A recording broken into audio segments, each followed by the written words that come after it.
اعوذ باللہ من الشیطان الرجیم بسم اللہ الرحمن الرحیم۔ خواتین و حضرات السلام علیکم ورحمۃ اللہ وبرکاتہ و مغفرتہ۔ پروگرام احکام شریعت ہے اور امام اعظم ابو حنیفہ رضی اللہ تعالیٰ عنہ کے فقہ کے مطابق انشاءاللہ ہم آپ کی پرابلمز کے آنسرز دیں گے۔ کچھ آفر کوسچنز ہیں۔ پہلا یہ کسی نے کہا کہ بیٹیوں کی شادی کی بات چل رہی تھی تو وہ کہنے لگا کہ قسمت ایک جوا ہے، جو جیت گیا وہ کامیاب ہوا، جو ہار گیا وہ ناکام ہوا، ایسا کہنا کیسا ہے؟ دیکھیں، ایسا کہنا بہت بڑا مطلب یہ گناہ ہے، بہت بڑا کہہ لیں تب بھی برا نہیں ہوگا کہ مال اور نتیجے پہ غور کریں تو بہت بڑا بنتا ہے۔ اور اگر فرض کر لیں کہ اس کے صحیح معانی کو ذہن میں رکھ کر کہا جائے تو حکم کفر بھی ہو سکتا ہے۔ پہلی بات تو یہ کہ بیٹیوں کے شادی کے معاملات جو اللہ تبارک و تعالی نے ازل سے مقدر فرمائے وہ اللہ کا ایک فیصلہ ہے، اسی کو قسمت کہا جاتا ہے۔ یاد رکھیں، اللہ کے بندوں کے حق میں کیے گئے فیصلے کا نام ہی قسمت ہے کہ اللہ نے تقسیم فرما دی ہیں چیزیں مختلف، اور اس میں اور جوئے کے اندر کوئی مناسبت، کوئی مشابہت نہیں ہے۔ یہ اللہ کی طرف سے ہے۔ جوا ہم انسان کھیلتے ہیں، اس میں اللہ تعالیٰ کی طرف سے جو کچھ ہے، ہدایت، گمراہی، نیکی، بدی، اسلام، کفر، اس میں ہمیں کچھ اختیار ہے، باقی کسی چیز میں کوئی اختیار نہیں ہے۔ وہ اللہ تعالیٰ نے فیصلہ فرما دیا، ہمیں اس کی رضا پر راضی رہنا ہے۔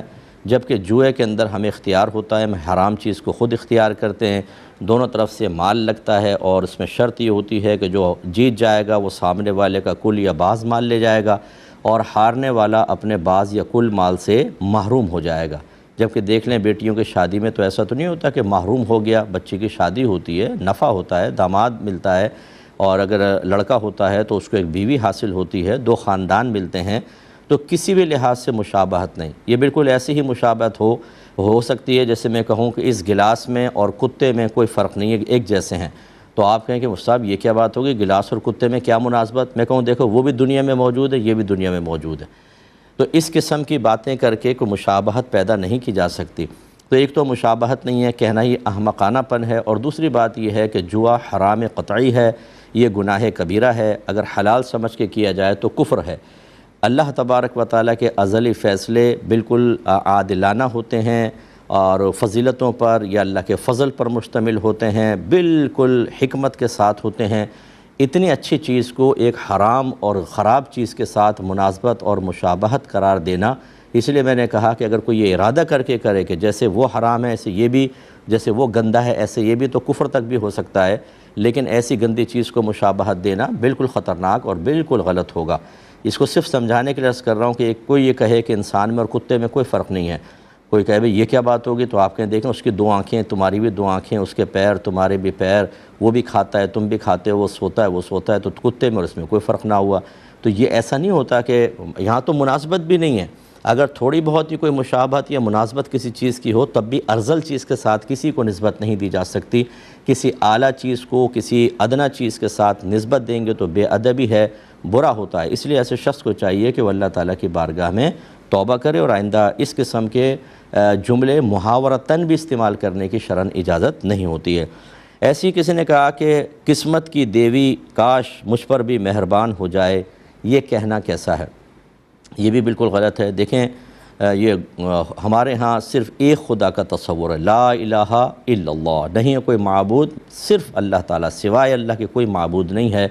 اور ہمارے ہاں اللہ تعالیٰ جو ہے اس کے ساتھ جنس کو وابستہ نہیں کر سکتے کہ وہ مذکر ہے یا مؤنث ہے، یہ انسانوں کے لیے ہوتا ہے۔ اللہ تبارک و تعالیٰ اس سے پاک و صاف ہے۔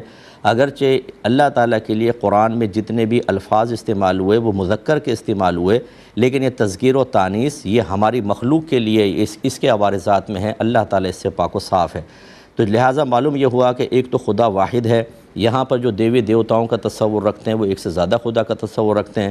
پھر ہمارے ہاں عورت کا نبی ہونے کا تصور نہیں چاہ جائے کہ عورت کو خدا مان کے اس کو دیوی کہا جائے، تو لہٰذا یہ بھی ایک کافرانہ اور بالکل کفریہ خیالات کا ایک نتیجہ ہو سکتا ہے کہ جی قسمت کی دیوی۔ قسمت میں نے ابھی آپ کو بتایا اللہ تبارک و تعالیٰ کے ازلی فیصلے کا نام ہے، یہ کسی دیوی یا دیوتا کا نام تو نہیں ہے۔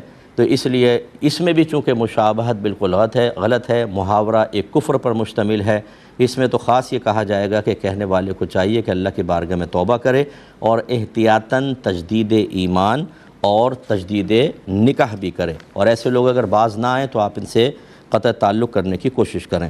ایک بھائی نے پوچھا کہ تمام تر سہولیات کے موجود ہونے کے باوجود بعض لوگ پیدل حج کر رہے ہیں، کوئی دھاگے سے قرآن پاک لکھ کر ایک کارنامہ سر انجام دینے کی کوشش کر رہا ہے، کیا یہ وقت کو ضائع کرنا نہیں ہے اور خود کو تکلیف میں ڈالنا نہیں ہے؟ کیا حکم شرع ہوگا؟ جی بالکل، میں آپ کی تائید کروں گا۔ دیکھیں بہت سی چیزیں ایسی ہوتی ہیں کہ شاید آپ ہماری بات پوری سنے بغیر از خود جب فیصلہ کریں تو بولے بہت اچھا ہے، لیکن ہم آپ کو سمجھاتے ہیں۔ پہلی بات تو یہ کہ جب تمام تر سہولیات موجود ہیں آپ کے پاس تو آپ آرام سے جائیں، حج کریں، جہازوں میں جائیں اور سفر وغیرہ اپنا جو آسانی کے ساتھ ہے وہ کریں۔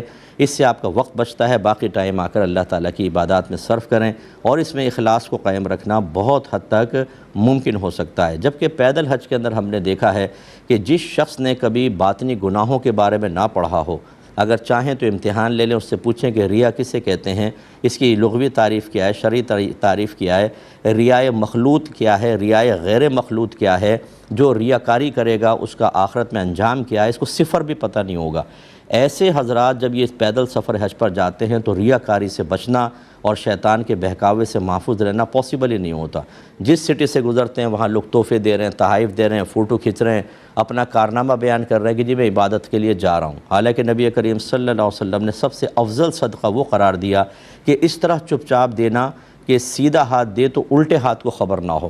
حتی الامکان اپنی چیز کو، عبادات کو پوشیدہ رکھیں، یہ ڈنکے بجا کر، اور پھر وہ حظ نفس ہر جگہ استقبال، اور دیگر لوگ بھی پھر یہی اپنی تمنا رکھتے ہیں کہ ہمیں بھی کوئی ایسی عبادت کا موقع مل جائے جس میں ہماری واہ واہ ہو، ہماری فوٹو کھنچ جائے، ہمارے بارے میں ہمارے کارنامے بیان ہوں۔ یہ تو میدان محشر میں پہنچنے دیں، میں کوئی حکم تو نہیں لگاتا کہ اللہ ہی بہتر جانتا ہے کیا ہوگا، لیکن جو ظاہر قرآن ظاہر حدیث کے مطابق ہے، یہ شخص وہاں جا کر ایسے لوگ بہت زیادہ شرمندہ ہوں گے، کیونکہ انہوں نے اپنے حج کو بیچا ہے، انہوں نے ریاکاریاں کی ہیں، اپنے حج کا کرنے سے پہلے اتنا بینیفٹ اور بدلہ لے لیا ہے کہ آخرت میں شاید ان کو کچھ بھی نہ ملے، اس لیے بالکل مناسب نہیں ہے۔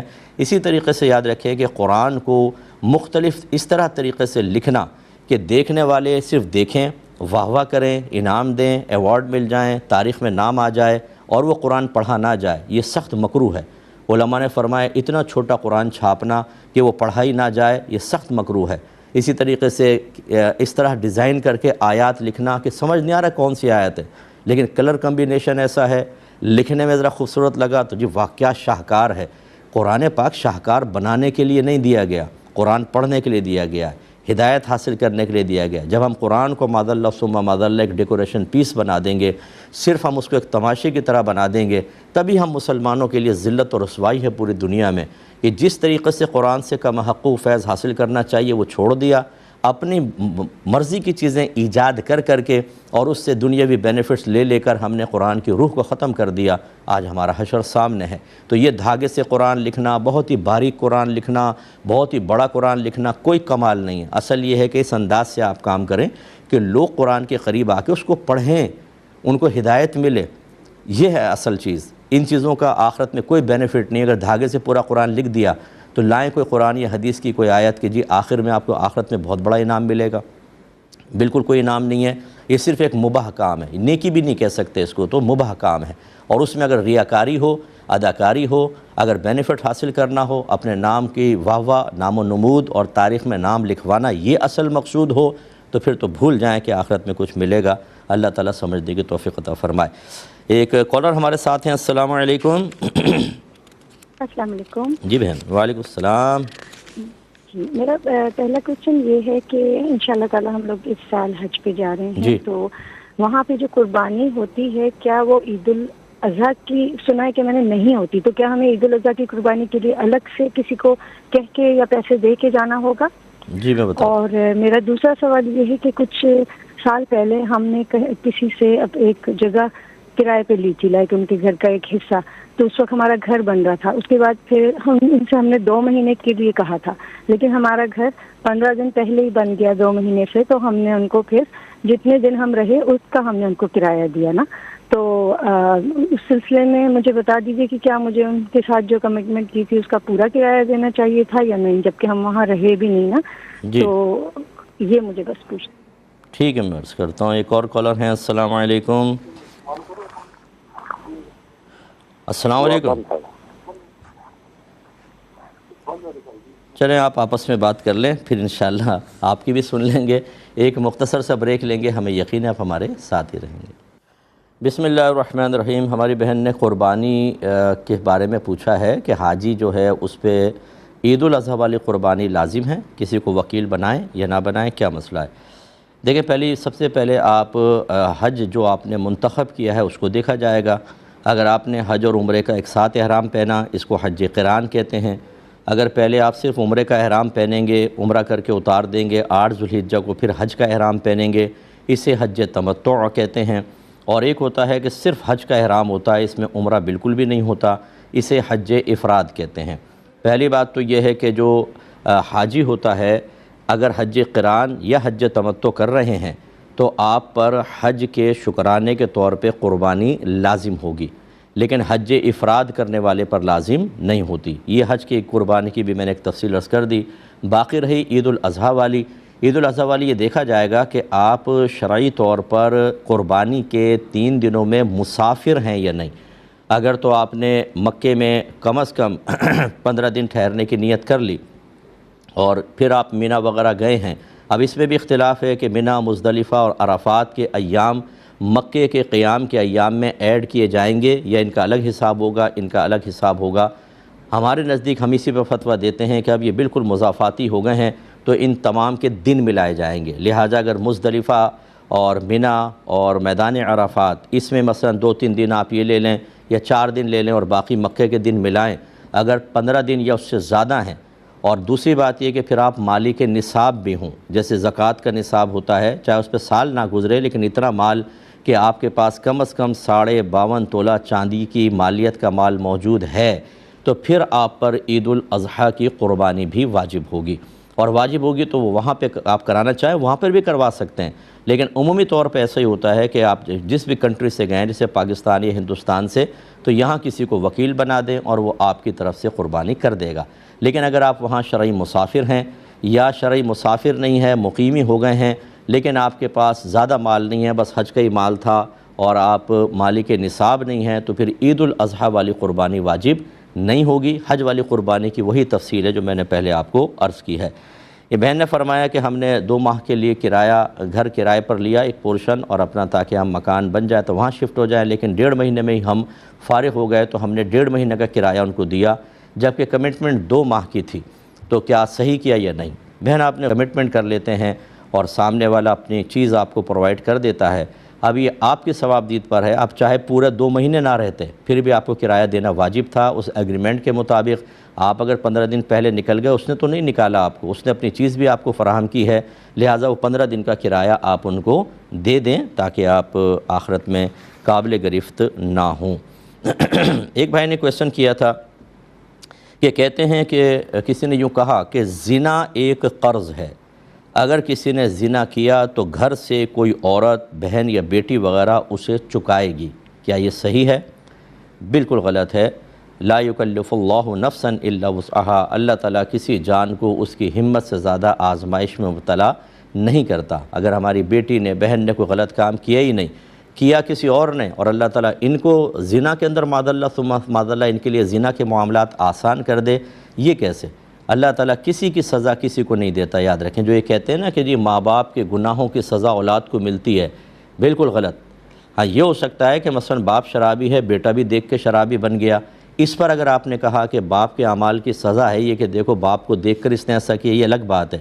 لیکن اگر بچے نیک ہیں، پرہیزگار ہیں، باپ شرابی ہے، تو یہ نہیں ہے کہ میدان محشر کے اندر بچوں کی گرفت ہوگی یا بچہ ضرور شرابی بنے گا ایک دن کیونکہ باپ شرابی تھا، یا باپ اگر رشوت خور ہے اور وہ جیل میں بند ہو گیا تو بچہ بھی ضرور ایک دن جیل میں بند ہوگا کیونکہ باپ کے گناہوں کی سزا اولاد کو ملتی ہے. ایسا بالکل بھی نہیں ہے. لہٰذا یہ زنا والی بات بالکل جس نے بھی کہی بالکل غلط کہی ہے، اور یہ شریعت پر افتراء ہے، جھوٹ باندھنا ہے، کیونکہ یہ امور ایسے ہیں کہ جن کی خبر یا تو اللہ دے گا قرآن عظیم میں جیسے ہوتی، یا اللہ تعالیٰ کے بتائے سے اس کے رسول، یا رسول کے بتائے ہوئے پر قیاس یا اجتہاد وغیرہ کر کے علماء اسلام بیان کرتے. اور ہمارا اسلام مکمل طور پہ ان چیزوں کے بارے میں خاموش بلکہ ان کا رد کرتا نظر آتا ہے. لہٰذا ایسے جس بھی بھائی نے یہ بات کہی اسے چاہیے کہ اللہ تعالیٰ کی بارگاہ میں توبہ کرے اور آئندہ شریعت پر اس طرح افتراء نہ کرے. ایک کالر پہلے لے لیتے ہیں، کال لیتے ہیں، کالر ہمارے ساتھ ہیں۔ السلام علیکم۔ وعلیکم السلام ورحمۃ اللہ۔ جی بھائی کیسے ہیں موتو؟ اللہ کا کرم، سوال کریں جلدی سے، سوال کریں، محمد مل بات کر رہا ہوں جی۔ سوال کریں بھائی جان، سوال کریں جلدی سے۔ سوال یہ ہے کہ ہمارے گھر میں کنواں ہے، وہ جو برساتی پانی ہے اس میں اوراق پڑے ہوئے ہیں سپارے کے قاعدوں کے نا، مسجد والے، تو اس میں وہ پانی چھوڑا جا سکتا ہے؟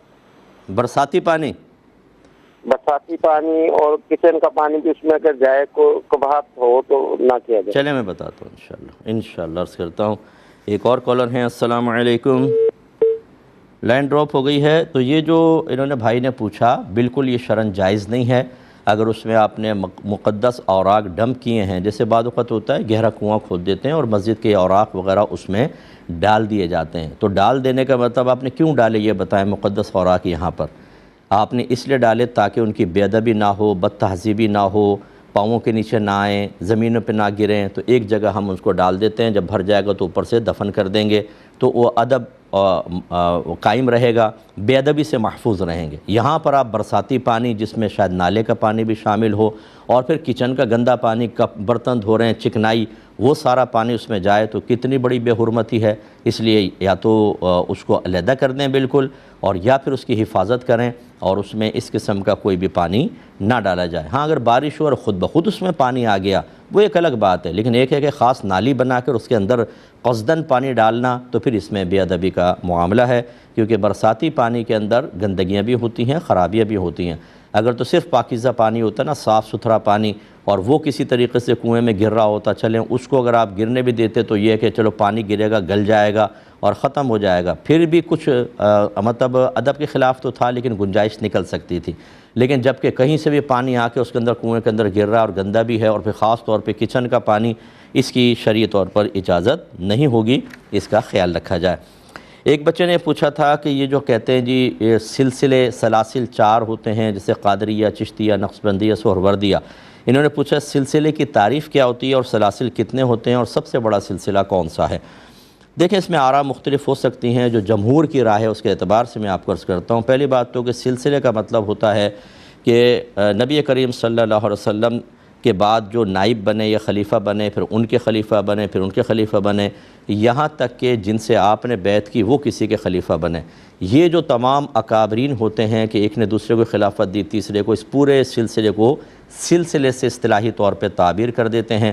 اور یہ 4 سلاسل بڑے معروف ہیں، قادریہ، چشتیہ، سہروردیہ اور نقشبندیہ، اور جمہور کے نزدیک قادریہ سلسلہ جو ہے وہ سب سے بڑا اور ان کے نزدیک جمہور کے افضل ہے، اگرچہ ہر سلسلے والا اپنے سلسلے کو افضل کہتا ہے، اور یہ کوئی ایسی جھگڑے پھڈے کی بات نہیں ہے، اس پہ کوئی نصوص قطعیہ نہیں ہے، دلائل ایسے ہیں کہ جس میں سیدنا شیخ عبد القادر جیلانی رضی اللہ تعالی عنہ کے نسبت سے آپ کے سلسلے کو افضل کہا جاتا ہے، کیونکہ آپ سے اور آپ کے جو قریبی لوگ ہیں انہوں نے روایت کی ہے کہ یہ منقول ہے کہ آپ نے بغداد کی مسجد کے ممبر پہ جلوہ افروز ہو کر یہ جملہ، اور کہتے ہیں کہ اللہ کے حکم سے ہی فرمایا کہ قدمی ہادہ علی رقبتی کلی ولی اللہ، میرے یہ قدم اللہ کے ہر ولی کی گردن پر ہے۔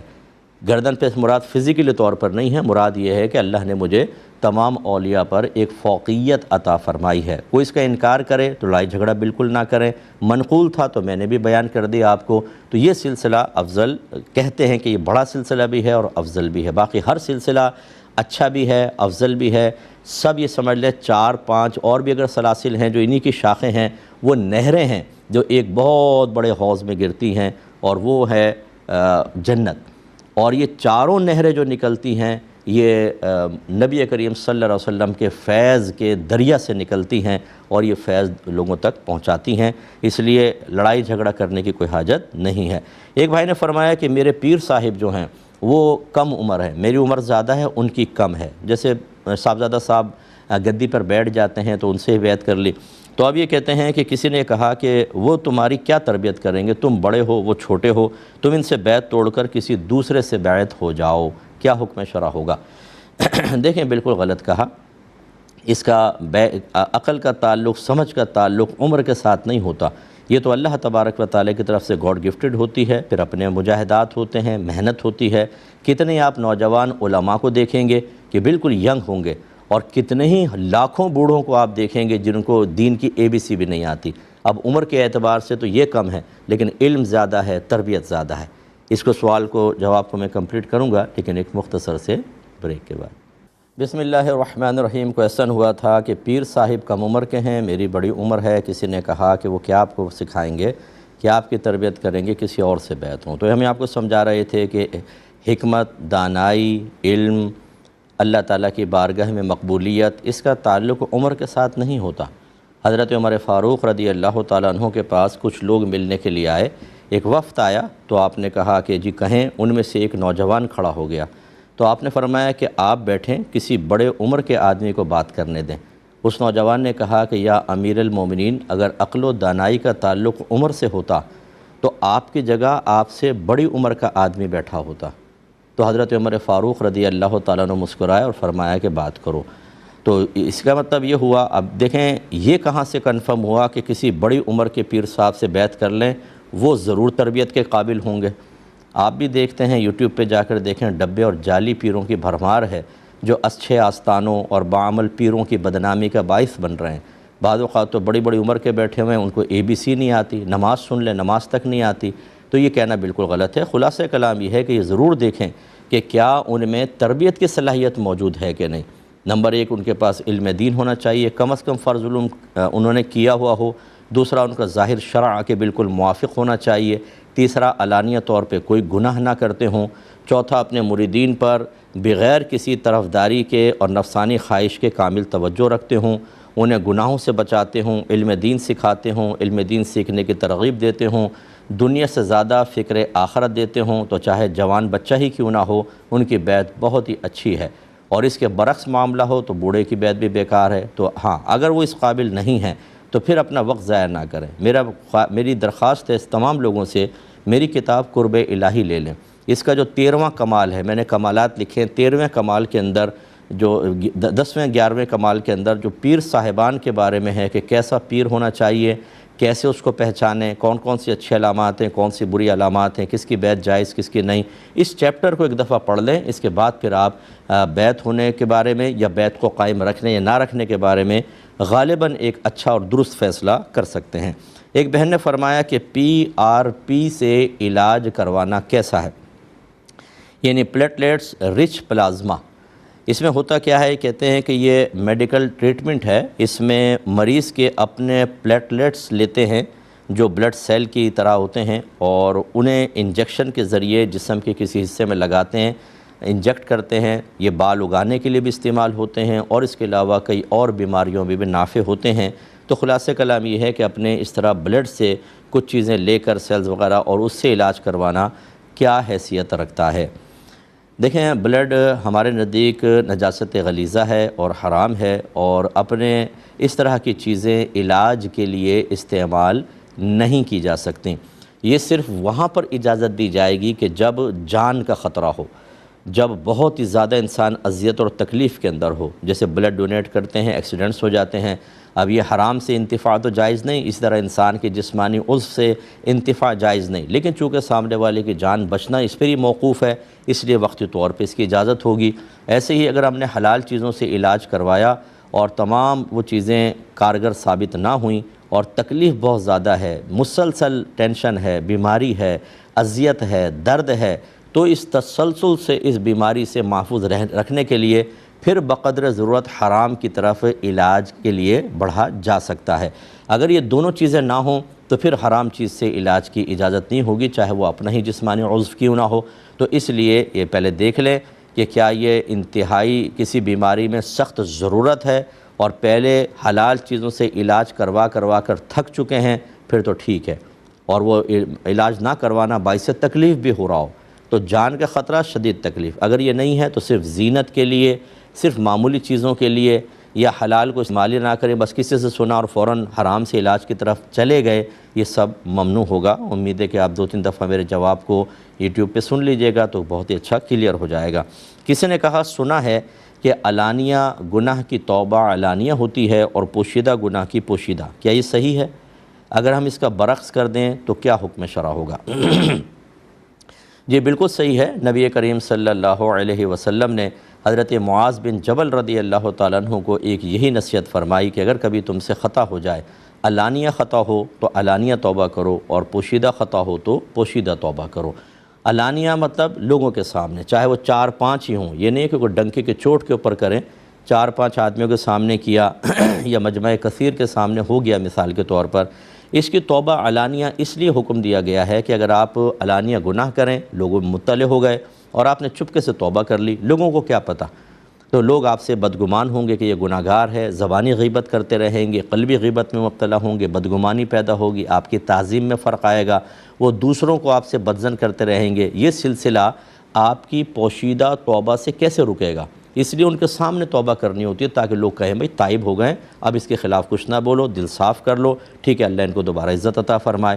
اور مخفی گناہ کی توبہ پوشیدہ چھپ کر ہوتی ہے، وہ اگر آپ سامنے کر دیں گے تو نبی کریم صلی اللہ علیہ وسلم نے ارشاد فرمایا کہ اللہ تعالیٰ تمام کے گناہ بخش دے گا، لیکن ان کے نہیں جو پوشیدہ طور پہ گناہ کریں، اللہ اس کا پردہ رکھے اور پھر وہ کسی کے سامنے اس کو بیان کر دیں۔ اس کا مطلب ہے اپنے گناہ کا اظہار ایک اور گناہ ہوتا ہے۔ تو مخفی گناہ کیا تھا، کیوں بتا رہے ہیں کہ میں نے چھپ کے شراب پی تھی، میں نے زنا کیا تھا، میں نے فلاں غلط چیز دیکھی تھی یا سنی تھی، یہ اگر آپ کسی کے سامنے ظاہر کر دیں گے اور پھر کہیں گے اب میں توبہ کر رہا ہوں، یہ گناہ ہے، آپ نے تو ظاہر کر دیا یہی گناہ ہے، تو چپکے سے توبہ کرنی تھی۔ اب برعکس کے اندر آپ سمجھ گئے ہوں گے کہ الٹا اگر کر لیں، علانیہ توبہ کی چھپ کے کر لیں اور چھپ کے توبہ کی علانیہ کریں، تو یہی ساری خرابیاں سامنے آئیں گی جو میں آپ کی خدمت میں ذکر کر چکا ہوں، لہٰذا برعکس نہیں کیا جا سکتا۔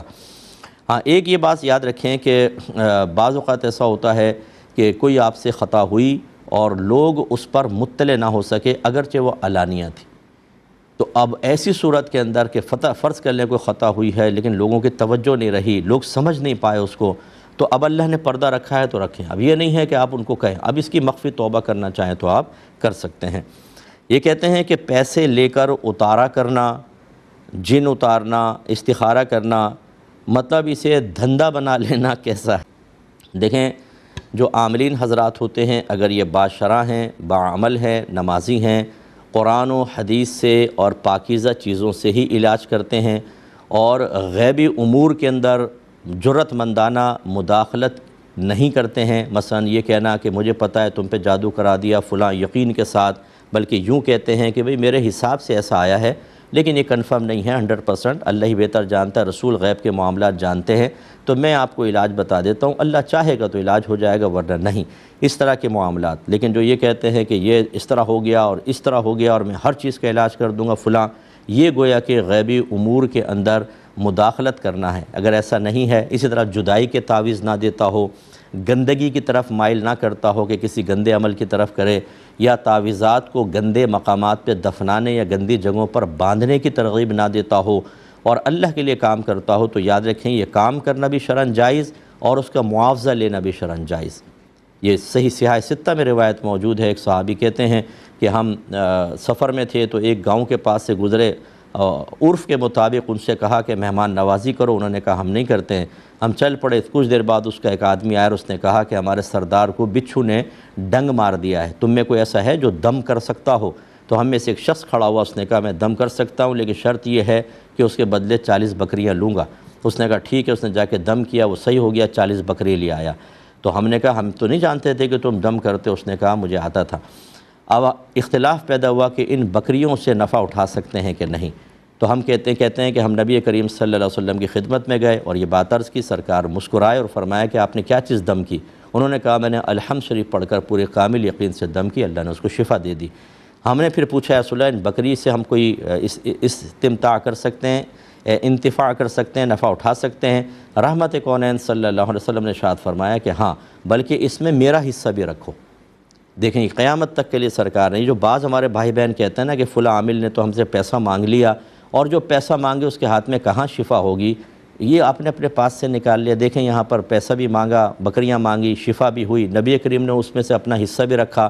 اس لیے مطلب اس طرح نہ کریں۔ ہاں یہ جعلی غلط قسم کے عاملین سے بچیں جو آپ کے عقائد کو خراب کر رہے ہیں، جو آپ کو ضعیف الاعتقاد بنا رہے ہیں، ان سے بچنے کا حکم ہوگا۔ اب یہ کہ اتارا کرنا، یہ وہی بات ہے کہ اگر وہ کہتا ہے کہ بھئی مجھے لگتا ہے جادو ہے، مجھے لگتا ہے جن ہے، کنفرم نہ کہ جن ہے تم پر، جادو ہے، یہ غیب کی چیزیں آپ کیسے بتا سکتے ہیں؟ کوئی کنفرمیشن کے ساتھ نہیں بتا سکتا۔ اگر کوئی میری بات کو برا مانے اور کہے کہ مفتی صاحب کو تو پتہ نہیں، یہ تو عالم ہیں، تو پھر ان سے کہیے گا اچھا یہ بتاؤ جن ہے؟ یس۔ جادو ہے؟ یس۔ جب تم اتنا بتا سکتے ہو بتاؤ میری جیب میں کیا ہے، بتاؤ آج میں کیا کھا کر آیا ہوں، میری بیوی کا نام بتاؤ، میرے ابا کا نام بتاؤ، میرے اس چچا کا نام بتاؤ جو افریقہ کے اندر فوت ہوا، اس کا نام بتاؤ، نکالو زائچہ۔ 2 منٹ میں ساری ختم ہو جائے گی اکڑ دھکڑ۔ یہ مطلب اسی لیے کہا کہ یہ کہیں کہ میرا جو ذائچہ وغیرہ وہ یہ بتا رہا ہے، میں کون سا غیب جانتا ہوں۔ لیکن جب اس طرح کہیں گے تو آپ بھی یقین نہیں کریں گے کہ یار یہ کمزور سا آدمی ہے اور اس کا دھندا چلے گا نہیں، اس لیے وہ اتنے وثوق کے ساتھ آپ کو بتائیں گے کہ آپ لرز جائیں ایک لمحے، تم پر سفلی ہوا ہے اور بڑا ٹائٹ کروائے، علاج نہیں کرواؤ گے تو ٹانگیں ٹوٹ جائیں گے تمہاری۔ ارے بھائی آپ کیا نبی ہیں معاذ اللہ؟ اس طرح آپ نے سب باتیں کہہ کر سامنے والے کو بیچارے کو پریشر میں لے لیا، اور وہ اللہ تعالیٰ کی طرف سے توجہ ہٹ کے اب آپ کی طرف مکمل متوجہ ہو گیا کہ حضرت ہی میری مشکلات کو حل کریں گے، اور حضرت کر نہیں پاتے۔ ایک تعویذ دیا فیل، دوسرا دیا فیل، ایک وظیفہ فیل، آخر میں کہتے ہیں کہ بھئی مسئلہ یہ ہے کہ اب ہمارے ہاتھ میں نہیں رہا، تم کسی اور کے پاس چلے جاؤ۔ کیوں؟ پہلے تو آپ بڑے بڑے دعوے کر رہے تھے، اب کیا ہوا؟ تو یہ برا نہ مانیں لیکن ایسا۔ دوسری بات یہ کہ استخارہ جو ہے، جن اتارنا، یہ بھی ایسا ہی ہے۔ استخارہ جو ہے یاد رکھیں سنت یہ ہے کہ خود کریں، یہ کہیں سنت نہیں ہے کہ دوسرے سے استخارہ کروائیں۔ میں اس کو ناجائز نہیں کہہ رہا ہوں لیکن سنت کہہ رہا ہوں۔ سنت یہ ہے کہ خود استخارہ کرنا ہوگا، یہ دوسرے سے استخارہ کروانا کوئی سنت نہیں ہے۔ اور اس کے جو طریقے اختیار کیے ہوئے ہیں، کوئی تسبیح سے کر رہا ہے، کوئی اہدنا الصراط المستقیم رکھ کے پانی میں رکھ رہا ہے، سیدھی طرف چلا گیا تو یس، الٹی طرف چلا گیا تو نو، پھونکے مارتے ہیں اور پھر وہ کرتے ہیں، یہ طریقے صحیح نہیں۔ جو میرے نبی کریم صلی اللہ علیہ وسلم نے بیان فرمایا اس طریقہ استخارہ کو اختیار کریں۔ میں گزارش کرتا ہوں یوٹیوب پہ جائیں، لکھیں استخارہ بائے مفتی اکمل، میری جتنی کلپ آئیں 4 5 6 ان کو اچھی طرح غور سے سن لیں، بہت کچھ آپ کو انشاءاللہ سمجھ میں آئے گا۔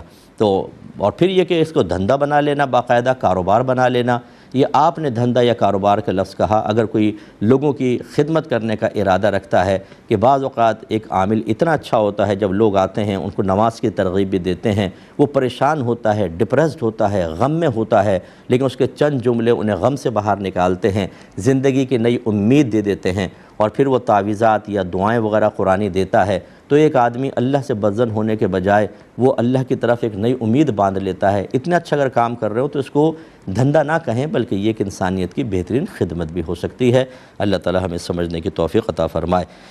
یہ کہتے ہیں کہ اگر کوئی کہے کہ قرآن کا پیغام یہ ہے کہ غیر مسلمین کو ان کا مذہب مبارک اور ہمیں ہمارا مذہب مبارک، جیسے نبی کریم نے کا قول نقل کیا گیا کہ لکم دینکم ولی دین، تمہارے لیے تمہارا دین، یعنی اس کا ترجمہ یہ کیا تمہیں تمہارا دین مبارک، مجھے میرا دین مبارک۔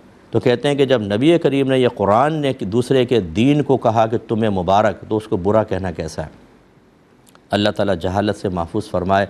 یہ تو اصل میں یہ تھا کہ کفار نے آ کر کہا تھا کہ اے اللہ کے نبی، کچھ آپ ہمارے بتوں کی عبادت کر لیں، ہم آپ کے معبود پر ایمان لے آئیں۔ تو نبی کریم نے ارشاد فرمایا کہ تمہارے دین تمہارے لیے، تمہارے بت تمہارے لیے جن کی تم عبادت کرتے ہو، میرا دین میرے لیے۔ مبارک کا ترجمہ اگر کسی نے کیا ہے تو، اور یہ ہمارا، یہ بیزاریت کے ساتھ سرکار نے ارشاد فرمایا تھا۔ میں نے بارہا آپ کو یہ بتایا، اللہ نے قرآن میں بیان فرمایا ان الدین عند اللہ الاسلام، کہ بے شک دین تو اللہ کے نزدیک فقط اسلام ہے۔ یاد رکھیں جس نے، اور قرآن ہی کہتا ہے کہ جس نے اسلام کے علاوہ کسی اور چیز کو دین بنایا وہ آخرت میں خسارہ اٹھائے گا۔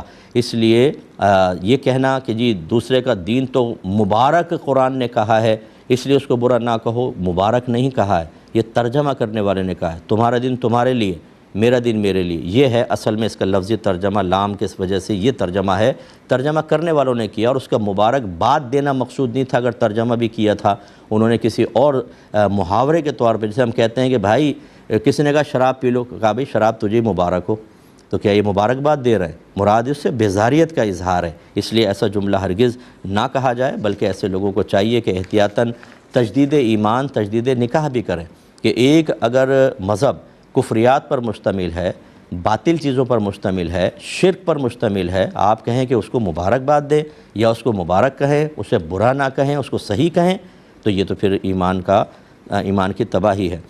ایک بھائی نے کویسچن کیا تھا کہ حادثے میں اگر کسی شخص کے جسم کا کوئی حصہ جدا ہو جائے تو اس کے لیے کیا کریں؟ کیا اس کو دفنا دیں یا اس کو جلا دیں یا ویسی کچرے میں پھینک دیں؟ کیا حکم شرع ہوگا؟ دیکھیں، حکم شرع یہ ہے کہ دفنایا جائے، نہ جلایا جائے، نہ کچرے پہ پھینکا جائے۔ انسانی عضو جیسے ہاتھ کٹ گیا، پیر کٹ گیا، آپریشن سے بعد وقت ہوتا ہے تو اس کو ایک کپڑے میں لپیٹ کے، کوئی باقاعدہ کفن کا انتظام نہیں، کپڑے میں لپیٹ کر اور قبرستان میں ہی کسی جگہ اچھی طرح گہرائی قبر سی بنا کے، اور قبر بنانے کی بھی حاجت نہیں ہے اس پہ، بس اس پہ مٹی ڈال دیں اور اس کو دفنا دیں، لیکن باقی چیزیں کرنے کی اجازت نہیں ہوگی۔ ایک بھائی نے کہا کہ میں نماز پڑھ رہا تھا، اچانک مجھے چھینک آ گئی تو میرے منہ سے نکل گیا شکر الحمدللہ، تو میری نماز باقی رہی یا فاسد ہو گئی؟ دیکھیں، نماز باقی رہے گی۔ الحمدللہ ذکر الہی ہے، اور شکر بھی ایک عربک ورڈ ہے، کوئی اردو کا کوئی آپ نے ایسا جملہ نہیں بولا جس کی بنا پر ہم یہ کہیں کہ عام تکلم کیا ہے، اس سے نماز فاسد ہوتی ہے، لہٰذا جان بوجھ کے کہنا بھی نہیں چاہیے تھا، لیکن اگر یہ منہ سے نکل گیا ہے اچانک تو اس سے نماز فاسد نہیں ہوگی۔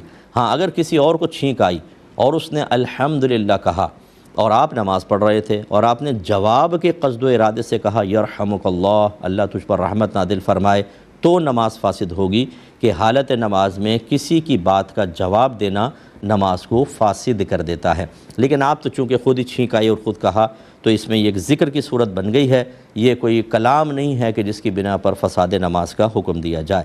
یہ کہتے ہیں کسی نے کہا کہ ریٹائرمنٹ کے بعد پینشن لینا جائز نہیں، کیونکہ ہم کام کیے بغیر پیسہ لے رہے ہیں اور یہ شرعاً جائز نہیں۔ دیکھیں، یہ بھی بالکل غلط کہا اور یہ علم دین سے ناواقفی کی دلیل ہے۔ دیکھیں، مسئلہ کیا ہوتا ہے کہ ایک ہوتا ہے لفظ اجارہ، اجارے کا مطلب آپ سروس پرووائڈ کرتے ہیں اور اس کے پیسے لیتے ہیں، اس کو اجارہ کہتے ہیں۔ اسی کو شرائط ہوتی ہیں، لیکن مجھے ابھی کہا جا رہا ہے کہ ٹائم بالکل ختم ہو گیا۔ انشاءاللہ اسی کویسچن سے اگر زندگی